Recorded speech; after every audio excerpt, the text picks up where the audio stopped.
Hi, everyone. We hope you guys are having a lovely day out there. Thank you so much for joining us today. It is Mr. Tiska with you once again. And once again, I'm joined by Mrs. Kraft. Mrs. Kraft, how are you? I'm good. How about you, friend? I'm great. Thank you. And we also have Ms. Hoff with us. Ms. Hoff, how are you doing? I'm wonderful. Excellent. So today we're going to be talking about Chapter 3, Section 5, Conflict in the Colonies. Now, the big idea for today is that tensions developed as the British government placed tax after tax on the colonies. The main ideas that we're going to talk about in this screencast are how the British efforts to raise taxes on colonists sparked protest, and the Boston Massacre caused colonial resentment towards Great Britain.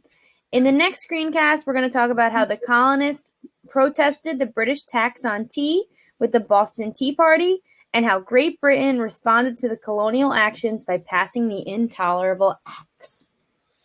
Main idea number 1, British efforts to raise taxes on colonists sparked protest. So we talked about the French and Indian War, which lasted 7 years, by the way, in case you were not living in America, it's not called the French and Indian War. It's referred to as the 7-Year War. So anyway, I digress. So anyway, this war lasted 7 years and it cost buku bucks. It was super expensive.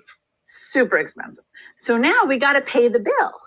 So Britain passes something called the Sugar Act because they feel like we should pay for, we're the ones that benefited from this war. The French are driven out. Ooh, happy us. But wait a minute, Mrs. Kraft, isn't sugar like a really popular item? It is. And now you're going to pay a tax on it. Okay, because we got to get some money to pay for all of the bills left from the war. And I still will argue that even though they tell us we're the ones that benefited from it, after the proclamation, we're not allowed to live there. So we're not really benefiting, are we?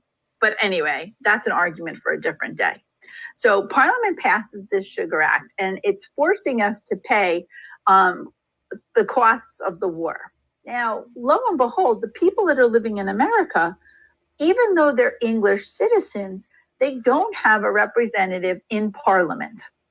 And Parliament, in case you forgot, is the equivalent of the American Congress. So everybody's like, wait a second, no taxation without representation. If we don't have a representative in there, then we're not paying anything. It's just not fair. And we would have been okay, even if we had one little vote, and we would have been in Parliament going, I say no. And they overruled us. At least we would have had a representative. But we got a whole lot of nothing. Guys, think about it this way. When your parents want you to do something and they just come out and tell you you're doing this, how does that make you feel as opposed to them asking you? Angry. Absolutely. Definitely. So now we actually have a man named Samuel Adams, and not related to the beer commercials that you see at all.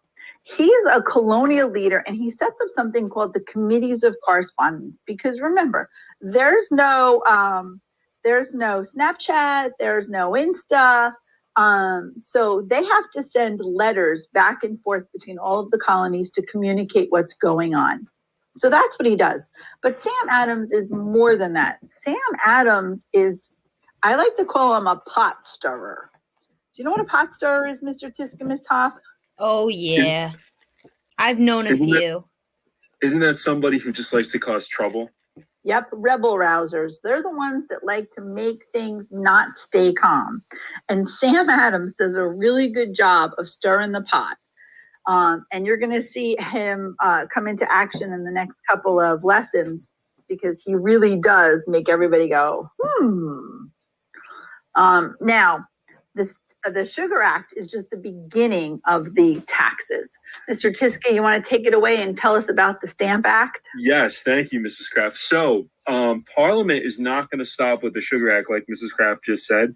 Their next act is going to be the Stamp Act, which required all colonists to buy a seal anytime they bought a paper item like legal documents or licenses or pamphlets or newspapers or even playing cards. So every time they bought one of those items, they had to spend a little extra money to buy this seal. And if they didn't, they were breaking the law. So this affected every single colonist in the colonies, and they couldn't stand it. So what they started to do was they started to boycott goods. Boycotting goods means you refuse to buy them. So they started to boycott all paper items, and they even went as far as to form an organization called the Sons of Liberty, which Samuel Adams, who Mrs. Kraft just mentioned, was a part of. Now, these Sons of Liberty, they decided to take out their aggressions on tax collectors. They would actually physically attack tax collectors, and their favorite practice was actually to tar and feather them, to pour hot tar over their bodies and then to stick them with feathers.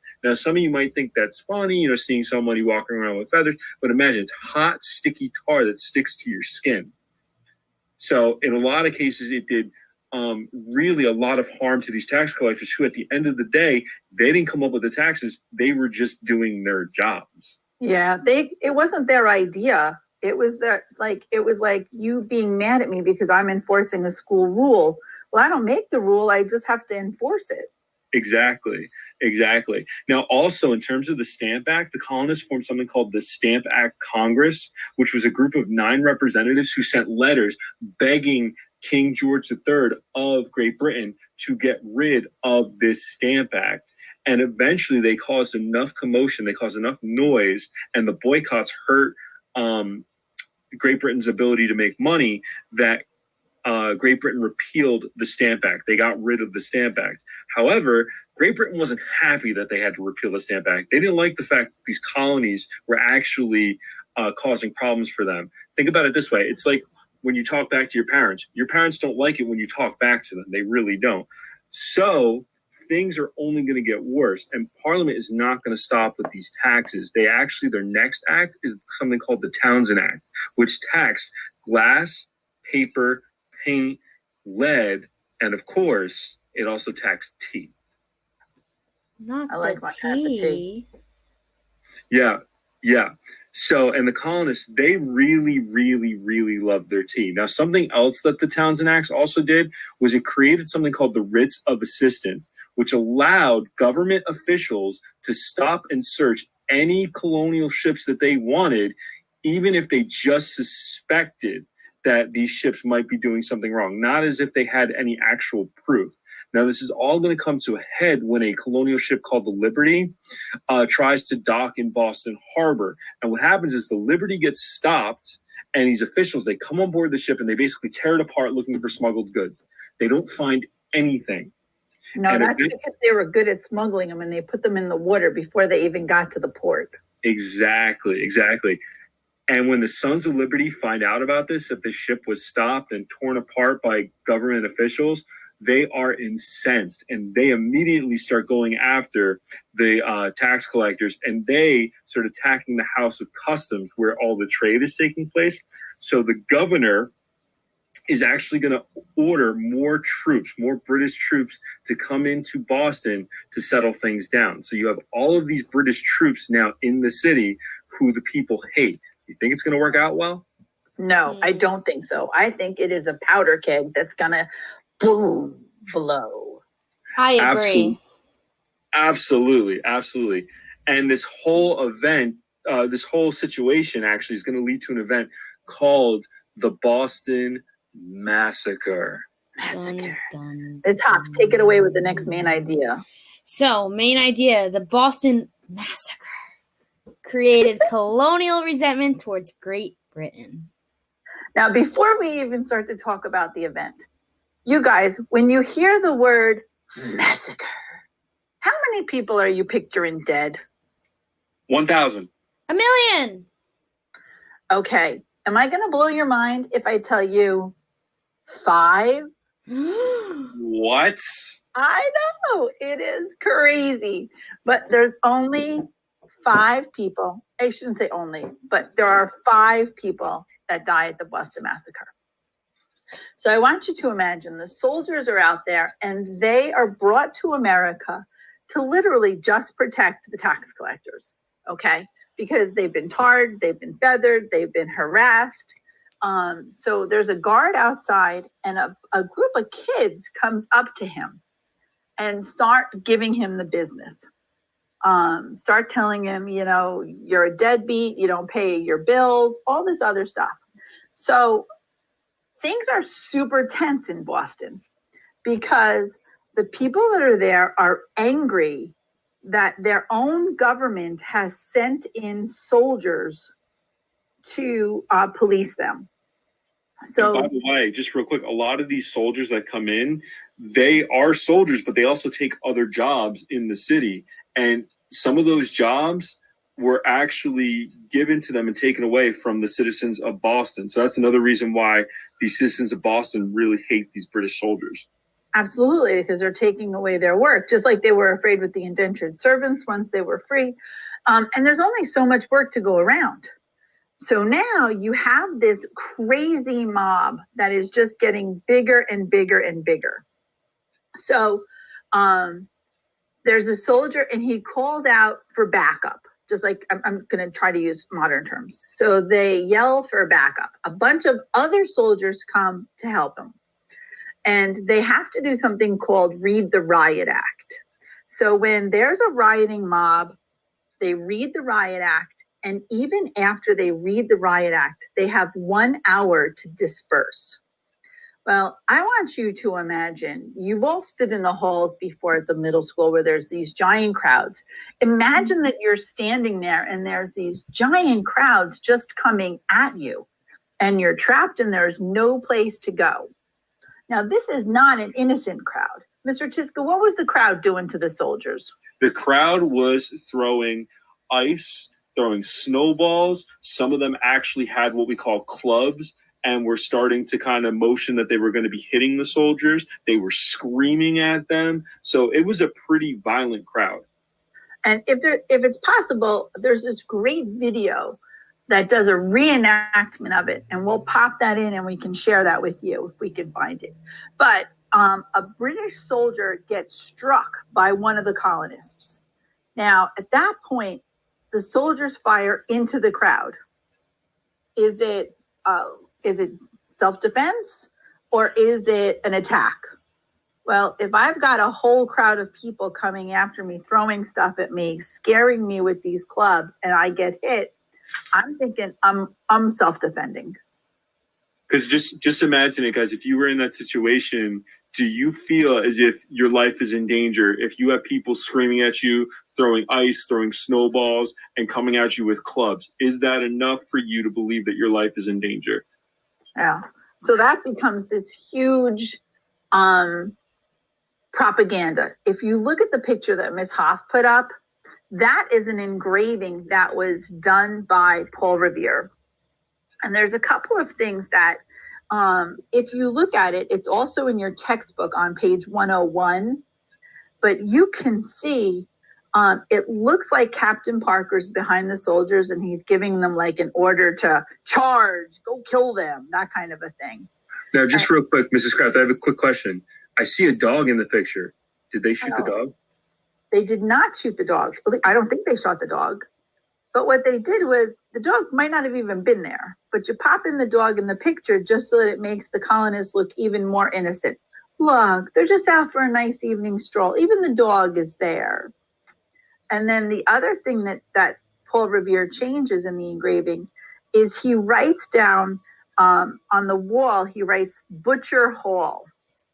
And this did not happen by a place called Butcher Hall. It was actually called Faneuil Hall.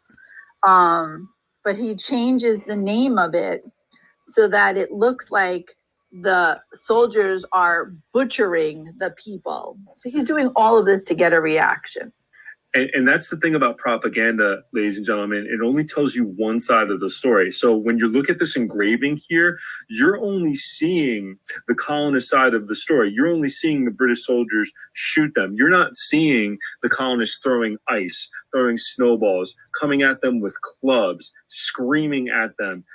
So with this engraving, Paul Revere tries to make the British soldiers look really bad. He even has Captain Preston giving the order, which actually didn't happen during the massacre. But ultimately, Mrs. Kraft was exactly right. 5 colonists, including Crispus Attucks, a half Indian, half black sailor, are going to be killed on King Street as a result of the Boston Massacre. Now, the soldiers involved, including Captain Preston, are going to be arrested and eventually put on trial, where they are going to be defended by Sam Adams' own cousin, a man by the name of John Adams. Who, spoiler alert, will become the president of the United States at some point. Mm-hmm. So John Adams defends Captain Preston and his men at trial. And the ultimate verdict is that a few of the men are found guilty, but they're found guilty of manslaughter, not murder. Manslaughter is when you kill somebody, but you don't necessarily do it on purpose. It wasn't your intention to kill them. So I believe 2 of the soldiers are actually going to be branded on the thumb with an M, just so they can never use manslaughter as a defense again. Yeah. And literally with a hot branding iron. So it makes a mark in you, it makes a scar forever and ever. And that's the punishment for it. And the other soldiers were sent back. They were all transferred out. Now, in the end, the major result of this whole thing is that England repealed all of the taxes except for the tax on tea. And the tax on tea is going to lead to another event, which we are going to talk about in our next screencast. Mrs. Kraft, anything else you want to add? No, I think we covered a lot of it. That was awesome. Miss Hoff, anything? Nope. Have a great day, everyone. Have a wonderful day, guys. We'll talk to you soon. Bye-bye.